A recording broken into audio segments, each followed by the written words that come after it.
En Suisse, le Tinder des montagnes permet de trouver l'amour en haut des sommets. C'est un concept original qui trouve du succès. Des randonneurs laissent des messages dans des carnets rouges en haut des sommets en espérant nouer des liens avec d'autres amoureux de la nature. Plusieurs couples se sont formés comme cela, comme Patrick et Cathy.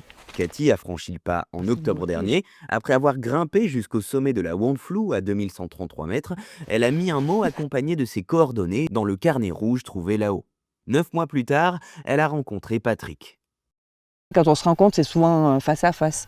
Et moi, ça me convenait beaucoup moins. Puis dans la marche, on peut marcher à côté, mais on peut marcher aussi l'un derrière l'autre. On peut aussi ne pas parler, juste contempler, juste dire «Ah, mais regarde ça». Le créateur du concept, Thibaut Monet, est un randonneur passionné de 29 ans et c'est en contemplant les magnifiques paysages qu'il traversait régulièrement qu'il a réalisé qu'il aimerait partager ses sensations avec quelqu'un. Et l'idée de choisir une personne sur une image en faisant gauche ou droite, ça m'a pas beaucoup plu. J'ai créé cette idée qui finalement elle est très simple.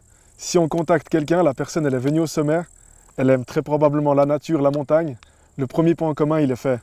Le premier date en général il va se faire en montagne et il y a une facilité à rencontrer du monde et à ce que ça fonctionne. Thibaut Monet a déposé des carnets sur 7 sommets du canton de Fribourg, mais le concept commence à s'étendre à toute la Suisse et même beaucoup plus loin, jusqu'en Argentine.